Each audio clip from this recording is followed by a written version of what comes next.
Hey all you nerds, Gabe aka Froopy Art here, and welcome back to our Gravity Falls and Cryptid-inspired Pokemon region. In the previous episode, you received some rumors that a horrifyingly ugly creature may have picked up one of the device components that you need, and you've tracked it down to a clearing in the nearby woods.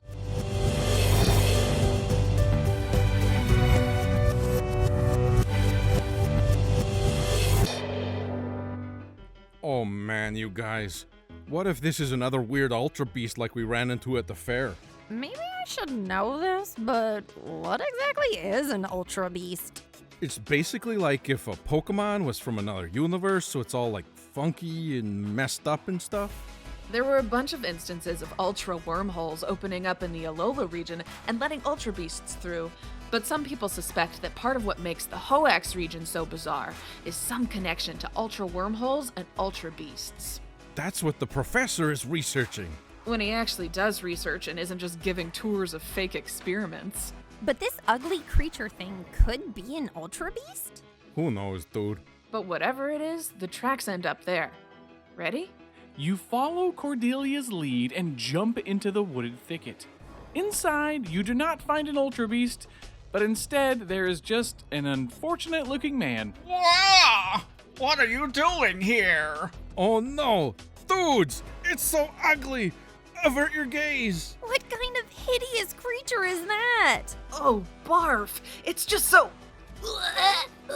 Wait! I'm not a creature! I'm a person! What? Oh, you're just a very unattractive man. Whew, I was this close to attacking him. Tobbert, is that you? What are you doing out in the woods? Weren't you a reporter in town? They wouldn't put me on TV and I got fired. My face was deemed a public health risk. Oh yeah, I can see that. Makes complete sense to me. And now I'm foraging for berries in the woods. This is what my life has become. But I finally had some luck come my way. I found something out here that has to be worth a lot of cashola. He pulls out the device component that had crashed nearby, and you can see that it has a tree symbol on it. Sorry, Tobbert, but we're gonna have to take that from you. No, I need this. You're just going to take this back to that fraud, Professor Pines. We all know he's up to no good. Nobody talks about my Grunkle Will like that. All right, Tobbert, we're just gonna have to kick your butt. That's what you think will happen. But after spending all this time in the woods, I've become quite the grass-type specialist. Alright, dude. You wanna see if you can go 3 for 3 on taking these pieces from people? Moose pushes you forward, and Tobbert leads with his first Pokemon. Okay, this isn't a super well-known cryptid, but we're taking a look at the Cactus Cat of America. This is a bobcat-looking little guy that has a branching cactus-like tail and is covered with spiky barbs. So, obviously a little grass type makes sense. To get more of a personality, we're combining that with the smushed-faced grumpy cats out there. We get a wonderfully round design, which definitely feels different enough from all of the other existing cat Pokemon out there. Oh, and another thing about the Cactus Cat cryptid, it uses its claws to slash open cactuses and then comes back later to drink the fermented juice, but we'll really run with that concept when we get to the evolution. Okay, let's meet Tobbert's first Pokemon. This is Kittikact, the Blep Pokemon. This grumpy feline can't help but make a sour face at everyone it comes across. In order to get people to leave it alone, it causes its tail to dance around like a distraction. On rare occasion, once it has bonded with a trainer, Kittikact have been observed smiling and showing affection. The ability is Sap Sipper, to reference it drinking the fermented sap, so that boosts its attack stat whenever it's hit by a grass-type attack, and the hidden ability is Chlorophyll. It definitely looks pretty grumpy, but you're not sure if that's just how its face is, or if it's bummed that it has Tobbert as its trainer. Anyway, Kittikact is a slow mixed attacker, but it isn't too tough to faint. Tobbert sends out his next Pokemon. Alright, I'm gonna have some fun with this one, sure. This is a monopod, that one-legged beastie that would hold its foot up to create shade. Very silly. But we're also gonna go in a Bigfooty direction when it evolves. But this is mainly just an homage to Alex Hirsch, the creator of Gravity Falls. Alex Hirsch is a super awesome guy, and you'll find a handful of cartoon versions of him in the background of the show itself, and I felt like we needed something like that.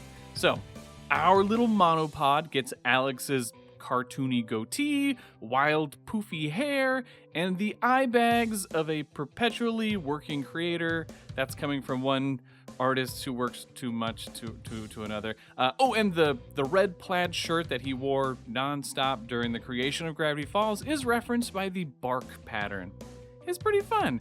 I hope that Alex would approve. If anyone out there knows Alex Hirsch, please send this his way. We'll see what he says. Okay, let's go ahead and meet Tobbert's second Pokemon. This is Hirschop, the foot Pokemon. Sightings of this elusive fighting type are quite rare, but it has been spotted all across the Hoenn region. Locals suspect that there are only a handful of this Pokemon and that they wander the land trying to find one another. Always on the move, Hirschop has a strong drive but occasionally pushes itself too far. Any trainer fortunate enough to catch one will find a surprisingly funny companion. The ability is something new, I'm calling Tough Toe, so that boosts all of the kicking moves. I mean, it is just a giant foot after all, and the hidden ability is Technician. It is a pretty neat little Pokemon, so hopefully you are lucky enough to run into one of these on your travels across the Hoenn region. Hirschop has some pretty devastating kicks to contend with, but you do eventually manage to knock it out. 2 Pokemon down, 2 more to go. When I was thinking about grass-type cryptids, the Mandrake root was the first one to pop into my head. These are actual plants with medicinal, hallucinogenic, and anesthetic properties, but they often grow branching roots that kind of look very human sometimes. But they're present throughout folklore, magic and witchcraft, and even into modern portrayals of the plant. Like it puts you to sleep when it screams, or it straight up petrifies you. Fun stuff like that. So we're taking that and combining it with another singing inspiration. Not able to resist more Dungeons and Dragons, this is one of my favorite classes to play, the Bard. You gotta love being a bard. All the charm and schmarm and boosting up your buddies that anyone could ever want. These two concepts merged pretty darn well. So let's go ahead and meet Ludrolu, the Bard Root Pokemon. With only its head poking out of the ground, many people assume this to be a much smaller grass-type Pokemon. Ludrolu loves to sing and dance, plucking the roots on its chest to accompany itself with music. They prefer not to fight themselves and instead do all they can to help out their friends. Its ability is Friend Guard, so that reduces damage done to its allies, with the hidden abilities being Soundproof and Serene Grace. Ludrolu is one of the bulkiest Pokemon in the Hoenn region, so it takes a while to chip away at it. But Ludrolu really shines in double battles. So luckily here, it's at a bit of a disadvantage and you weather its weaker attacks and take it down. Tobbert looks very worried as he sends out his last Pokemon, the evolution to Little Canitrop. Oh yeah, we're going to be going very big with this design. So as a reminder, Canitrop was based on the various carnivorous plant cryptids. So this evolution is mainly the man-eating tree of Madagascar. But we're pulling in some imagery from an episode of Gravity Falls 2. The stuffed animal tree, present in Mabel's dream world, which momentarily transforms into a horrifying nightmare version, is one of those deliciously dark moments from Gravity Falls that will always have a spot in the back of my brain. I just love the dark stuff that the Gravity Falls team managed to slip into the show. It's just wonderful. So, smushing those two together into a tree that will trap you in sap and consume you if you get too close worked out well. gives us a pretty formidable mono grass type, as I do want to make sure there are plenty of powerful mono types in the region. Okay, let's go ahead and say hello to Candivore, the sap Pokemon. What initially appears to be leaves on this tree Pokemon are actually countless globs of super sweet and sticky sap. The delicious smell lures prey in where they are certain to be trapped and consumed. While Candivore appears to have multiple eyes, those amongst its branches are actually decoys, as its true face is hidden below. The ability remains Super Sweet Syrup, that totally fits, and that lowers the opponent's evasiveness whenever they enter battle, and the hidden ability is still Sticky Hold. 2 bulky Pokemon in a row really takes it out of your team, but you manage to pull through and take down Tobbert's last Pokemon. Cordelia walks over and takes the device component out of his hands. Oh, I have nothing again. You're on a roll. Color me impressed. Let's get this back to Grunkle Will. You two go ahead and take it. Me and our champion are gonna celebrate another victory at the arcade. That cool with you, dude? You nod to Moose, and everyone heads out. As you're leaving, you can hear Tobbert mumbling to himself as he kicks at some moss. Now, we will pick up at the arcade in the next episode. Be sure to leave a like, comment, and subscribe if you are enjoying this series.